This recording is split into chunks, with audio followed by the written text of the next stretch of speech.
Sorry. What? The child just peeled an orange into my bag. Uh-huh.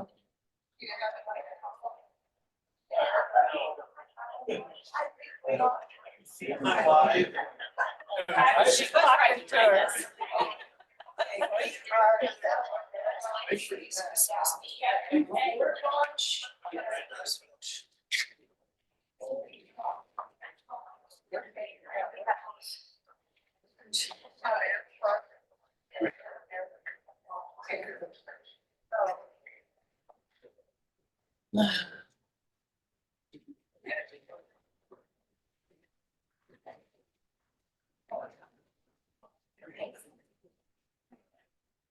Mistakes.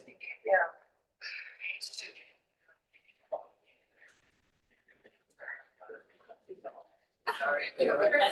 It's all official. Good.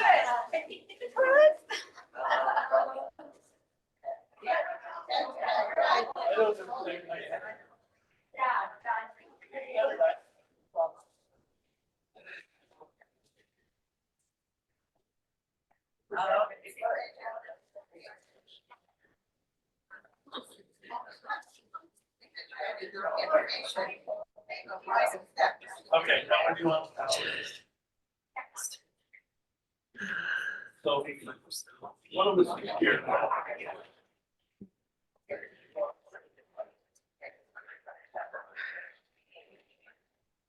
How many classes did you have this year? That's good. Then you can put up your classes. That's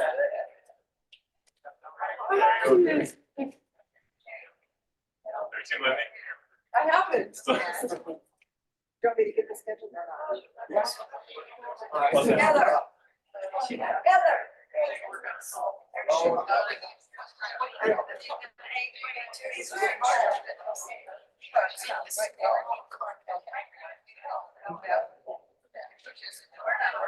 I'll let you catch up. Unless you want to go somewhere else. Like this would be fine.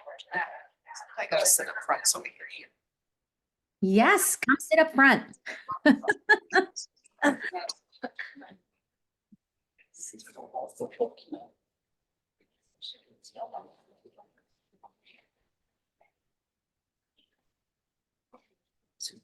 Almost the dance. Have you guys had a lot of interesting classes today? Yes. Yeah. Been very. So are we at noon right now or what? Yes. Now, does Roots Text have some of the similar classes as, because I noticed some of you presenters are remote. Are some of these classes gonna be repeated in the Roots Tech theme that's coming up? That would be awesome if they would invite me to be at Roots Tech. No, Okay. not as far as I know. But my last teacher is the one that started Roots Tech, so that was kind of fun to hear her story. Yeah. Who was your teacher? Oh my gosh, Sister Tierlink. Oh. Well, welcome. My name's Alethea Galke, and I'll just But I don't know if that's on. tell you a little bit about myself. I'm the owner and founder of Remember Me Books. I just want to tell stories. I love stories. And I think as we do genealogy, we miss the stories. And so anyways, I earned my BS in University Studies with a minor in family history and a professional certificate in family history at BYUI. I also have an Associate of Science and Arts in Clothing and Textiles from Ricks College. I have studied transcribing and languages in Spanish, Latin, English, Scandinavian, ancient paleographic writing systems of Old English and European from 800 AD to our modern time. Don't be super impressed because I don't speak those languages. I can transcribe everything in English. The others, I just know enough to do the research. I've done webinars and presentations and had some clients And I was at an executive officer at BYU, Idaho, at the Student Genealogical Society from 2017 to 2012. And I just love connecting people with their families through stories. That's my passion.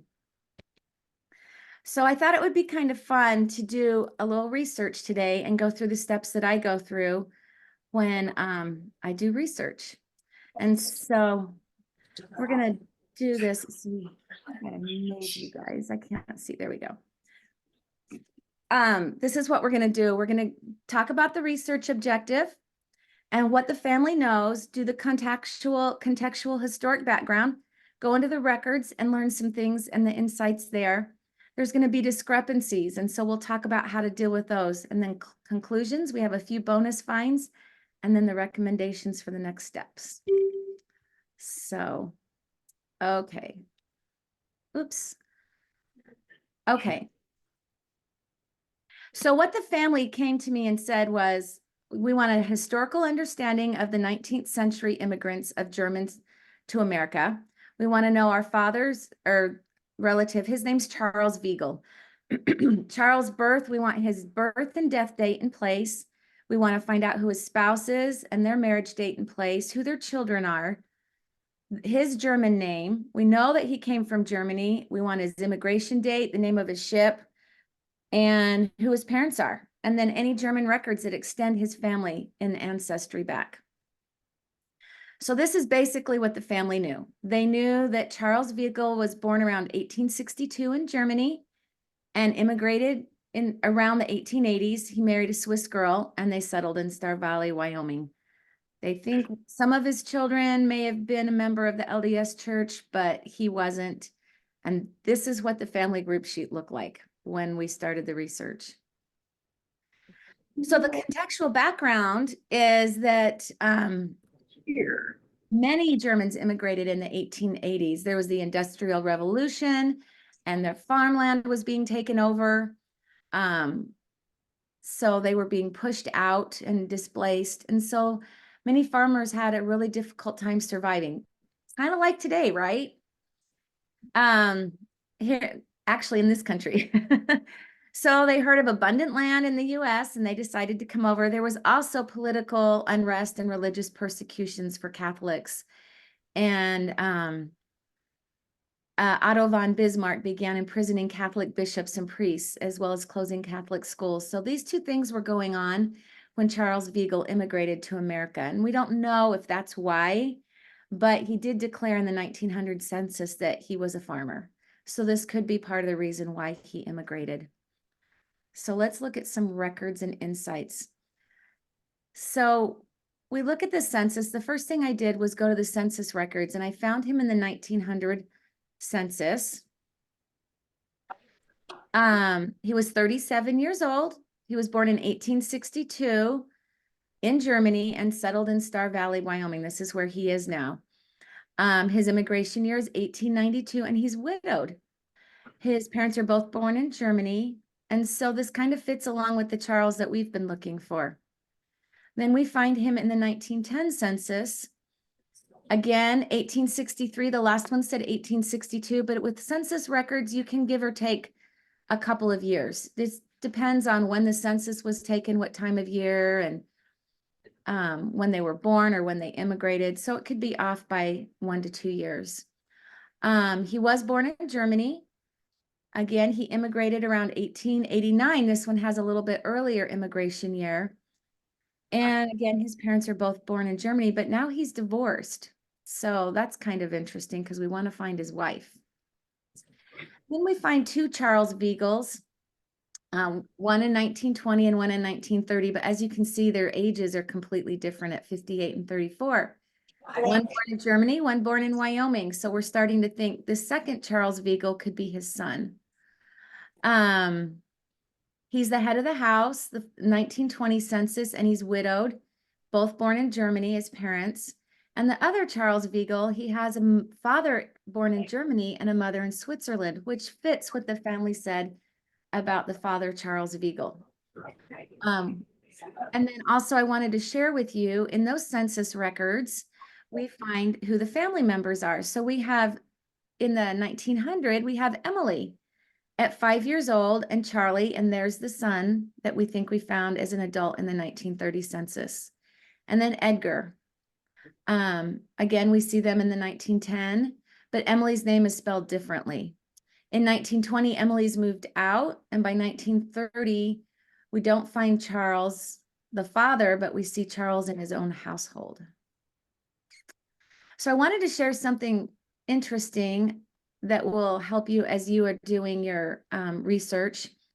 You see Charles Viegel here in the middle, number 26, and below him is Anna Stump, and above him, that's his neighbor, and the other neighbor is Ole Swenson. So let's see. Let's take a little bit closer look. On Ole Swenson, we see that he's the head of the house, and there's an H written above it, and his wife has a WF. Charles has an H above head and an X, and Anna has an H above the head and then an OT. So what would those marks mean, and why are they there?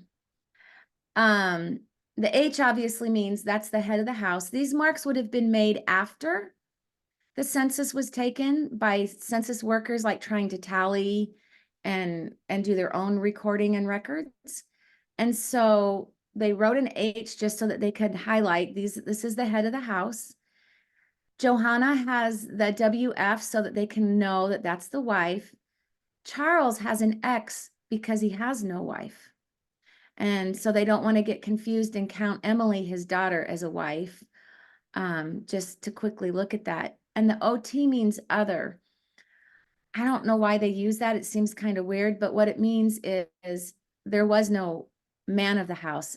Anna was the head of the house. So as you're indexing or as you're doing your research, when you see these marks, now you'll know what these marks mean.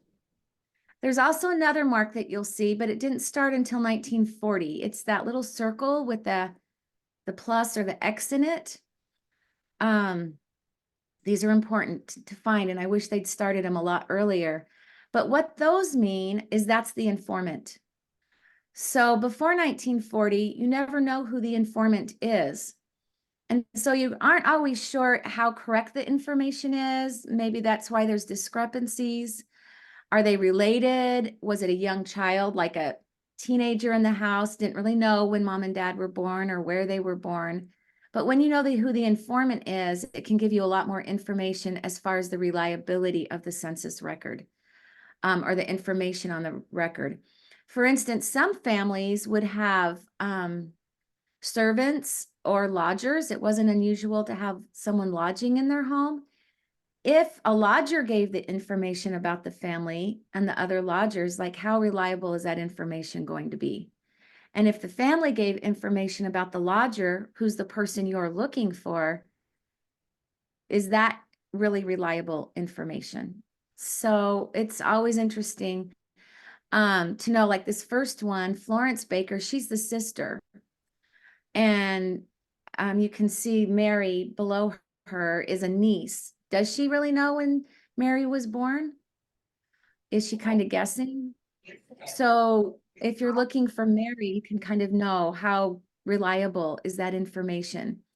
And then Irene, in the second one, she is the wife. And so her information about her son and her husband are probably going to be more accurate. And so that's something that will help you as you're looking through your records. Okay, so the next thing we did is look for Charles Viegel in his obituaries. And we did find an obituary in the newspaper. We find that he was born in 1862, October 30th, but he died in Lincoln, Wyoming, and he had lived in Star Valley, Wyoming for 37 years. And they tell us that he died at the age of 65.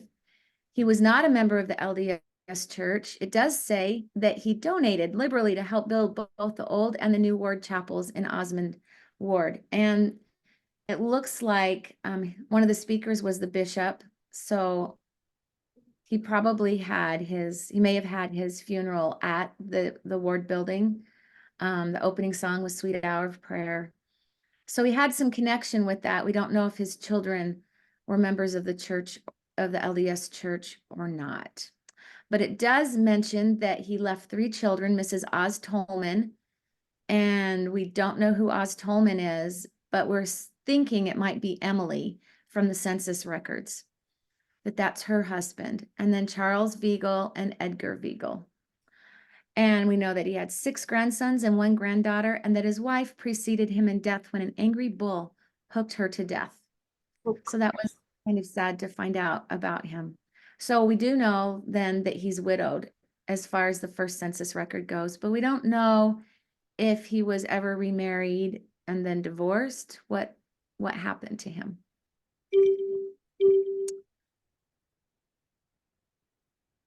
Okay. And then we find another obituary in Southeast Idaho counties. I don't know what this record is. I know that I found it. I don't know why they had these. It does say from Afton, Wyoming, but he didn't die in Afton. He was in Star Valley.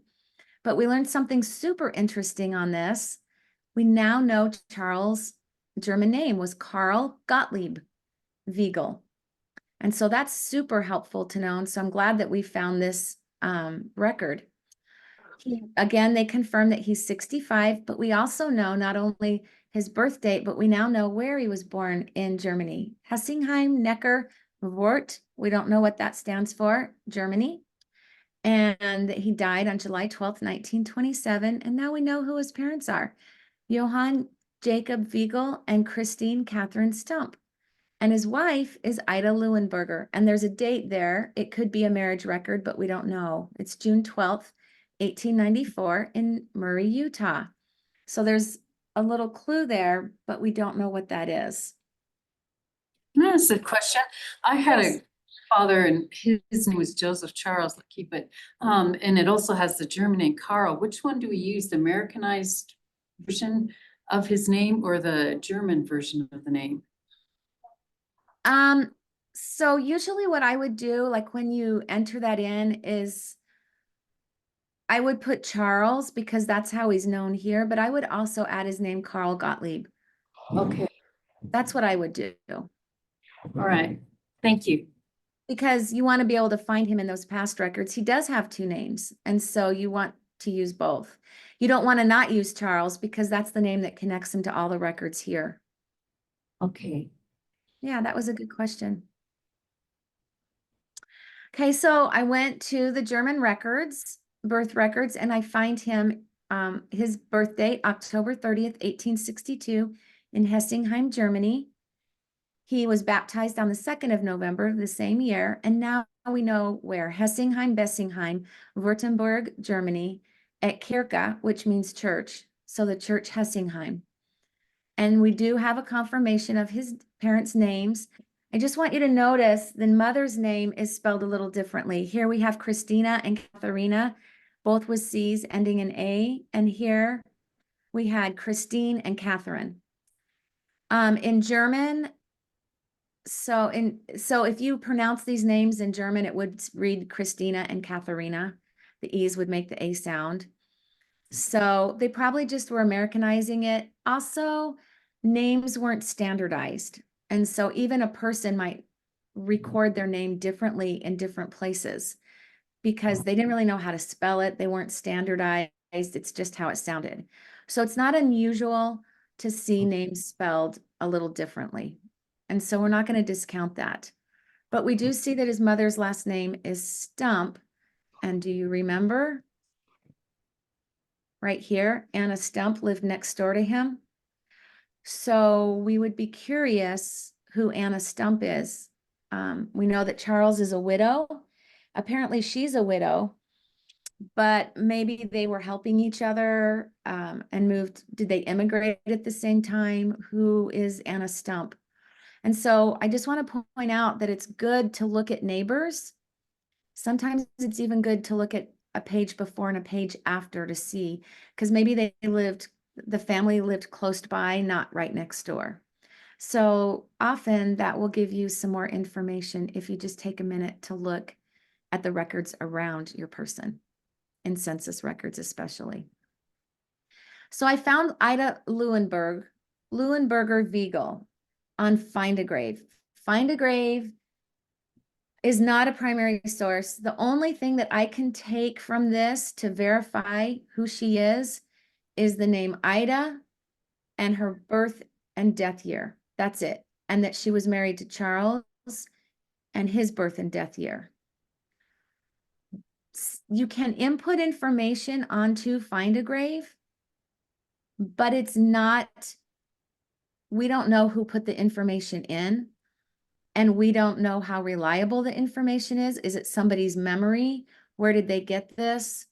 So it can be a starting point to help you look for other records, but it's not going, you can't take that as like 100%. All this information needs to be verified. So on Find a Grave, somebody had input information, and I found that her name is Leuenberger, and she was born April 3rd, 1871 in Bern, Fairwaldhunkreis, Mittelland, Bern, Switzerland, and that she died at the age of 28 on November 22nd, 1899 in Osmond, Lincoln, Wyoming, which sounds like the same place as Charles. And so we know that. We also know that his wife was killed when she was hooked by an angry bull. So he was a widow by 1900, and she died in 1899 at the age of 28. This would seem like this is the same person.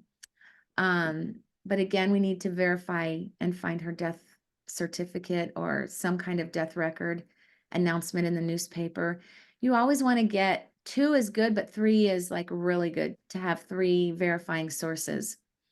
She was buried in Afton, Wyoming, and her father was listed as Jacob Leuenberger, and her mother is Elizabeth Bischoff. Interesting, whoever put this information in did not claim Emily as her daughter, and we don't know why that is. So that's something that we need to keep in the back of our mind. It could be true, maybe they just forgot it, and it's an example of how this information isn't always accurate. So Castle Garden, I'm going to tell you a little bit about Castle Garden. If you're immigrating over and you've been, a lot of people came in desperate circumstances, and a castle just sounds amazing and a garden sounds wonderful.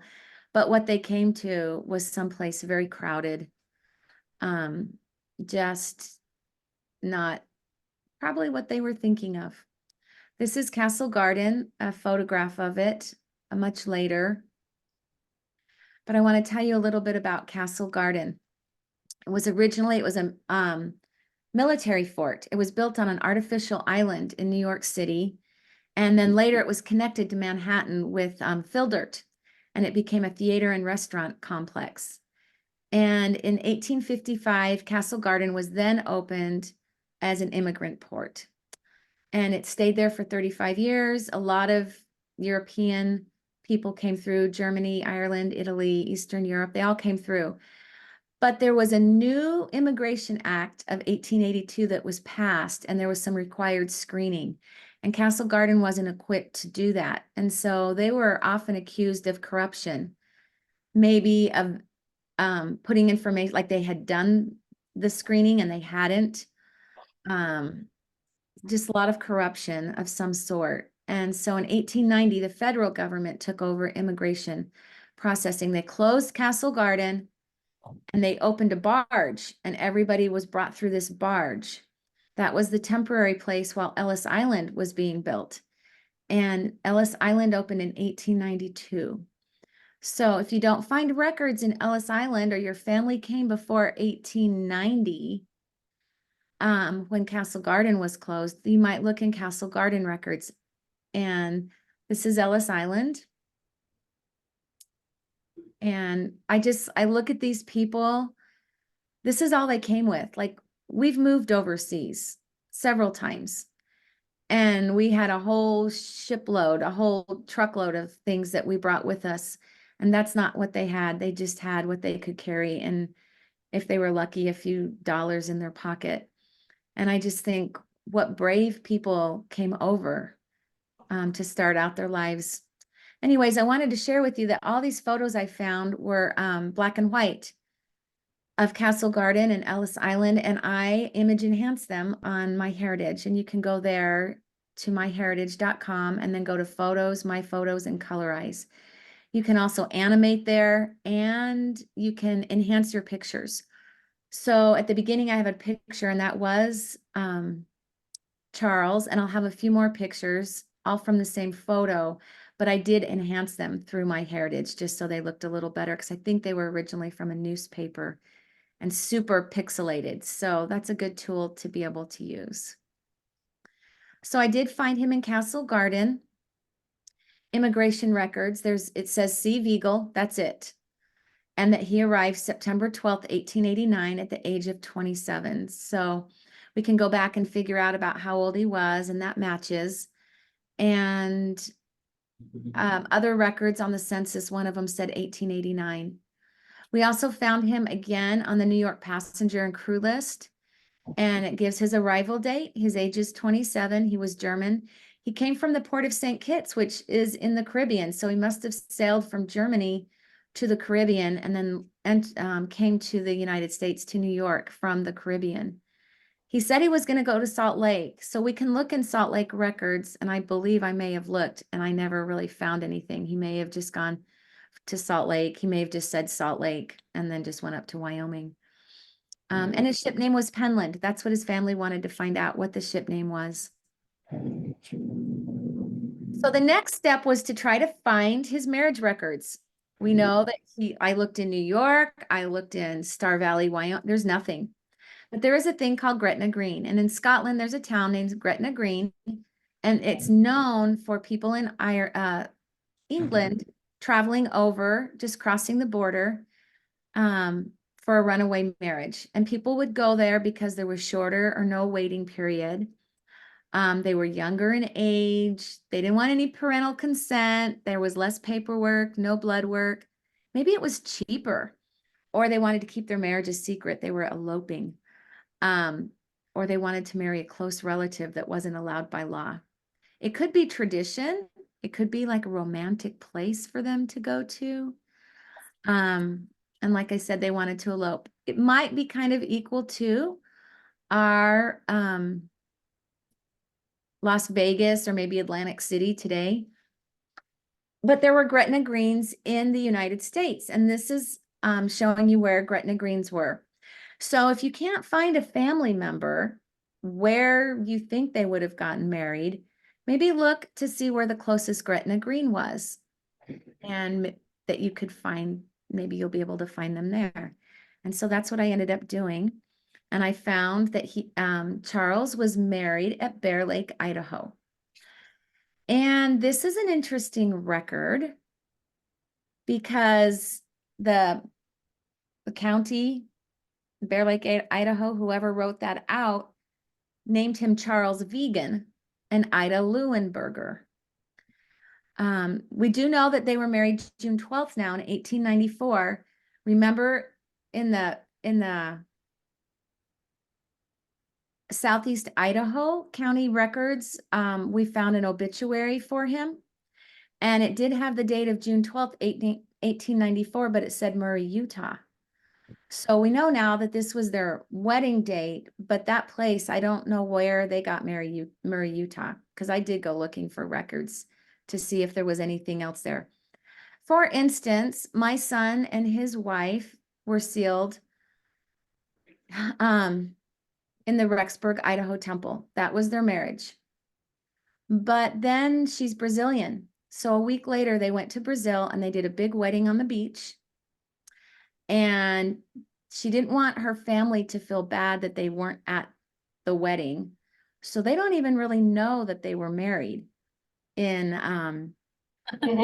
the temple. She's the only member of the church, so her family couldn't have traveled. It's expensive. They couldn't have gone to the temple. So they just never told her family. Her family thinks we know they were married August 6th, but her family, I think it was more like August 12th. I don't even know. And so that's why you can't always, like, if people ask her parents when they were married, that marriage date isn't going to be the right marriage date. And so you always have to know, even information that's given by close relatives is not always right. And so somebody may have thought they were married in Murray, Utah. I don't know, but things happen in families. There's secrets. So, but this is the interesting thing is even though their names were written as Charles Vegan and Ida Leuenberger, their signatures were Charles Viegel spelt differently and Ida Leuenberg. And I don't know why that is. Maybe Charles was playing with his last name, trying to spell it differently. Not sure how to spell it in English. Is it different? And maybe Ida was trying to play with maybe changing her name up and making it more Americanized, and yet she wasn't going to be using it. So that's kind of a mystery. We don't know why that is. Lots of mysteries in families and confusion. So I went to Germany and I did find Charles' parents' marriage record. And that was kind of fun to find from 1858. And we see that he was born in the Evangelis Hessingheim-Neckarkreis, Württemberg, and it's implied Germany. It didn't say Germany, but it's implied Germany since these are German records. And we get his dad's name again. We have a verification, and we have a verification of his mother's name. Notice his mother's name this time, Christina Katharina, is now spelled Christine Catherine. And that so now we have two different spellings of her name. And so that's not that big of a deal that it probably was in Germany. It would have been pronounced Christina Katharina. So anyways, again, there's that name Stump. We verified that. But we have something else that's kind of fun. We have their parents' names. And so we've extended the family back, Charles, back 3 generations now. And if we want to continue doing research, we can go and look for his parents' records and his parents' birth records and their parents' marriage records. Not sure how far back the German records go, but we can look for them. And church records were always kept. So you could go back and look for that. That's kind of fun. So we have a little bit of discrepancy in the research. Did you guys notice? We have spelling discrepancies with vegan and Viegel and Viegel. In the census records, in the court recorder marriage certificate. But we verified it with his father's name being spelled Veigel. So we're pretty confident that's the way it should be spelled. He spelled it later in life. That's how his children spelled it. And that's how it was spelled in his obituaries. So the other ones are just kind of flukes. We can cast that aside. We had the census status discrepancy where Charles was recorded as divorced and then widowed. And so we could do some research. Was he married a second time and it just didn't work out and he was divorced, or it was a very short-lived marriage? Was it, there's all sorts of things that could have happened. And so you could go look for another marriage record and just see. Kind of confident that he was widowed, and he claimed widow again in the 1920s. So somebody could have reported it and thought he was divorced, and he wasn't the one reporting it. But you could still go look for another marriage record. We have the discrepancy of Ida Leuenberg, and I actually put on the headstone, but it's actually on Find a Grave. The headstone just said L. But on Find a Grave, it was spelled one way, and on the marriage record and her personal signature, it was a different way. And then we have the difference in spelling of Emily Viegel. But probably just, we can discount that one off Emily because it was what? It's probably just not the standardized spelling, and they just didn't know how to spell. So this is a record of, or a picture of Charles with his daughter Emily, and I don't know which son that is, that I got from the Star Valley Historical Society.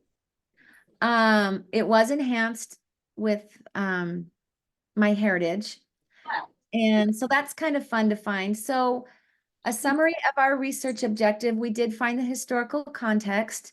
We found Charles' birth and death date and places. We found his spouse and their marriage date and place. We found his children's names. We also found his spouse names. We know his daughter's name was Oz, or spouse was Oz Tolman. And I believe in that same record, and I didn't write it down, was the wife's names of his sons. We know that what Charles German's name is. We know the town of origin, his immigration date, and the name of the ship was Penland. We know his parents' name, and then we did extend his family ancestry back into Germany. Oh.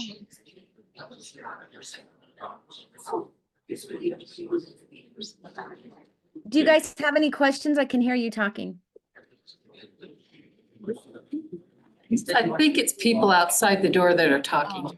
Okay, I wasn't sure. Okay, so this is what we started with. I have a question about Castle Garden. Castle Garden, How do you find those records from Castle Garden? So I believe it's on Ancestry, but honestly, the way that I find, like if I want to look in Castle Garden records, I find the easiest thing to do is to go into your search bar and say Castle Garden records or Castle Garden Ancestry or Ancestry Castle Garden or Family Search Castle Garden, because I don't always find them super easy just to get to. Thank you. Organically through the website. So when I want to find census records, Ancestry and Family Search has them. So a lot of times I will just pick one. It doesn't matter. Sometimes Family Search, like they have an agreement with the people that hold the records that we can transcribe them and we'll put that on there, but we're not allowed to have the record. And Ancestry might, like maybe they got the records from Ancestry. Ancestry owns like the rights to them, or they made a deal with the county or whatever. And so Ancestry might have them, but Family Search won't. So if I find, and I don't want to use the transcription ones because those are not always accurate. I mean, I've looked at records that have the transcription and the record, and I'm like, yeah, that's clearly not the name that was transcribed. Because I can read that handwriting. I've learned how to read that handwriting. I can see how they thought that was the name, but that's not the name. And so the transcriptions are not always reliable. You always want to get first primary sources and look at it, not at a transcription, because those might be wrong. Numbers can look different. Names can look different. Places can look different. And people doing the transcriptions aren't as trained. Maybe they don't have the experience. They could be younger children, as young as 10 doing it. And I know that the indexing that they will have arbitrators go through it several times, but I've seen times when it's obviously not that. And so don't stay with the transcription. Always go look. So if you find it on Family Search and there's no record, then go to Ancestry and see if you can find it. Sometimes Ancestry is not going to have it. Sometimes the towns or the states hold the counties, hold them very close, and you need to go to the state records and go look for them. And I believe that's what I did for Bexar County, is I went to the county records to go find them in the Gretna Green. So, and I also got the, that's another place that you can look, and I put that in the handout. Actually, I may have left that one off. I found his obituary in the newspaper. You can go to newspapers.com, but you have to have a subscription. So I have found historical societies to be really good. And that's where I got the newspaper clipping. And that's where I found his family photo, was in the Star Valley Historical Society. So don't discount historical societies. think about other places that would keep records. The military keeps records. Land offices keep records, tax offices keep records. Hospitals, churches, historical societies, all these places keep records. So don't just always, when you find, like, if you can only find a transcription of a record of the census or birth certificate or birth record or death record, then maybe he was in the military. Maybe you can find it there. Children are often listed there. So think of other places, the veterans, there's just a lot of places that you can find records, but you have to expand, like, where else could this be, and start looking for that. Can you get into historical society records through the internet, or do you have to go there in person? No, I got the newspaper clipping and his photo off the internet. So, what do you type in? How do you get to that historical society? So that's where you have to have really good search skills, right? So you would just, Wyoming, like, I think I looked up Wyoming historical societies. Like, I wanted to find out what historical societies, how close could I get to where he was living in Star Valley, Wyoming. Okay. And let's just go back really quickly and look. Well, actually, no, I think I have it right there. Yes, down at the bottom, it's sourced, Star Valley Historical Society. So I was able to go. And then once I got in there, when I wanted to find a picture, then I just put in his name. And this picture, there were a lot of pictures that showed up, but this was the only one of him. So the other ones didn't have his name on it, but they were even, it was even, like, it told me what the picture was. Charles with his children in their car in front of their house. And so I'll show you that picture in just a moment. So yeah, just looking for historical societies. Sometimes you can call them if you can't get access to it online, and they can look it up for you and maybe take a picture and send it to you. Also, you could look at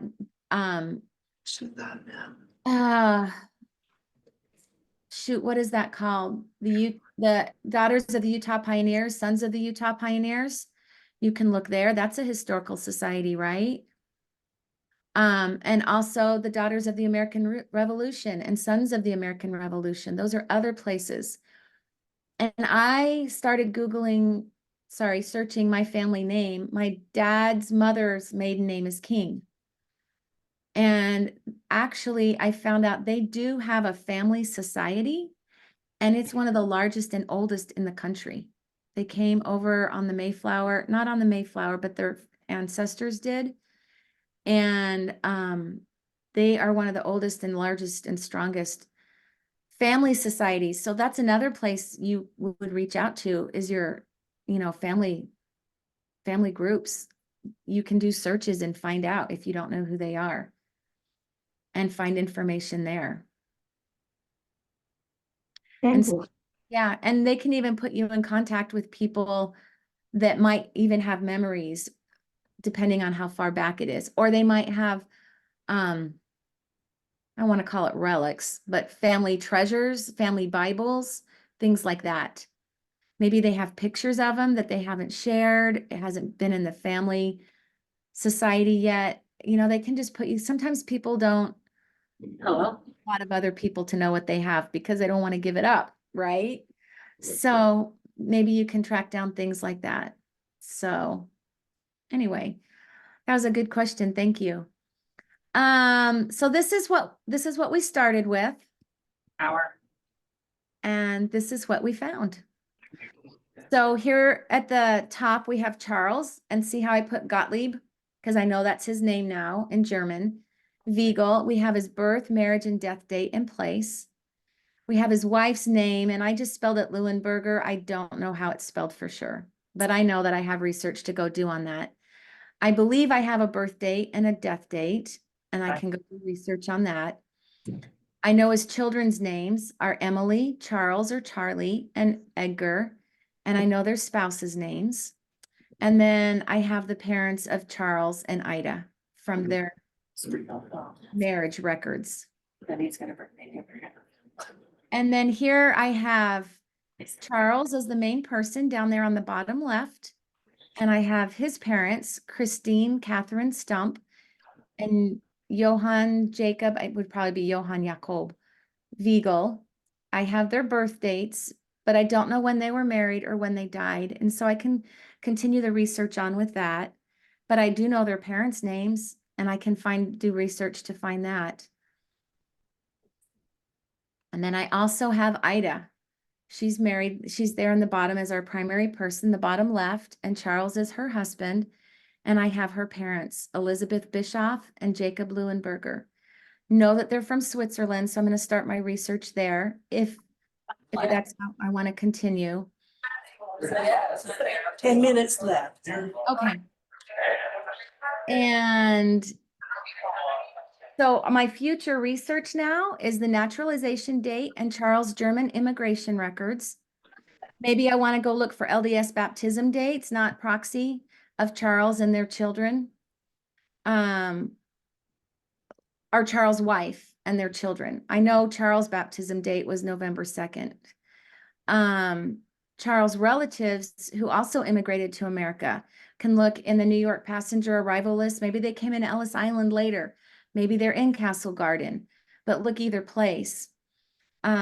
The family history library microfilm numbers are needed to access the German records that contain information about the Wiegel family, because there's a book called Immigrants to and from Germany from the 18th to 20th century.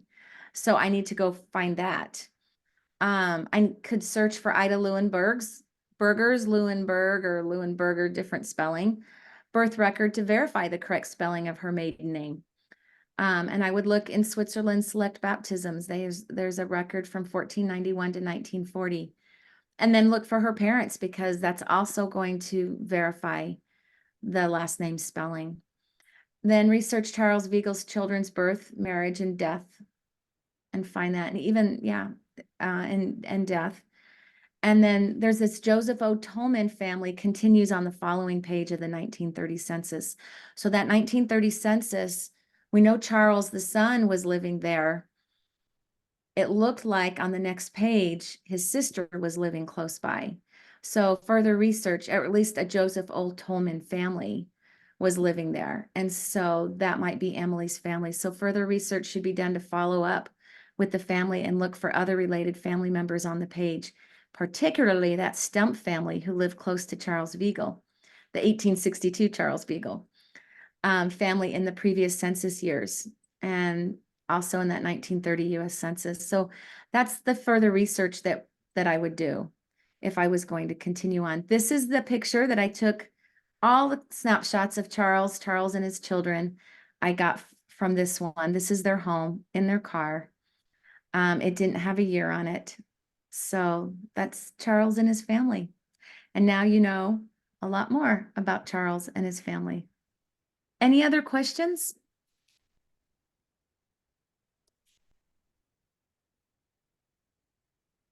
Let's see. Did you guys learn anything helpful? Oh, Yes, that was really good. Yeah. I'm trying to think if there's anything else I could share with you, but I think that's it. That was a lot. I hope it was enjoyable. I hope it wasn't just too much information. And I hope it was good to go through the process of seeing how to research.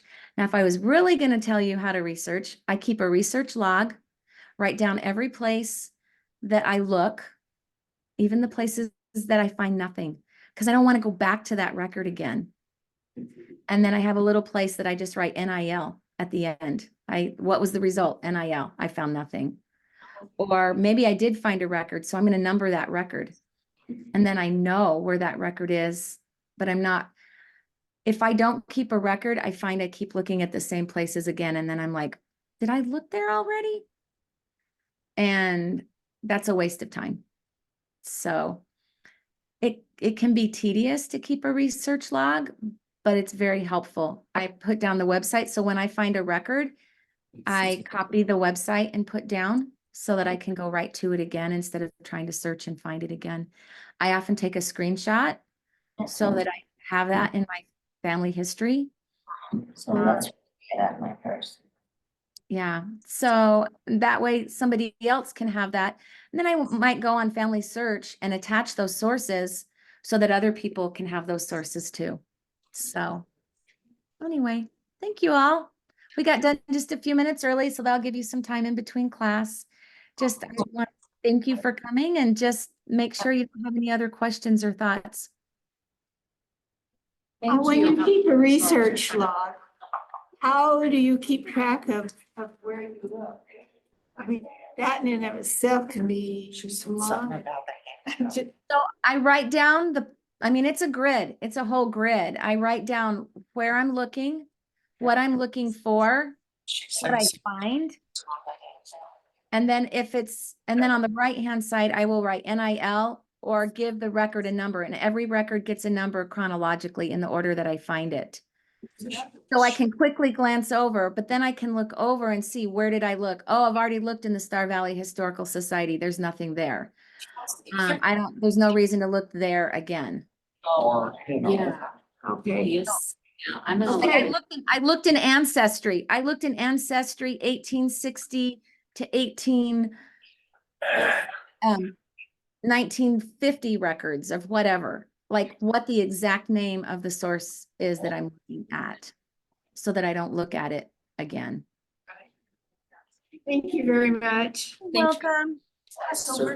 Thank you. You guys have a great day and enjoy the rest of your conference.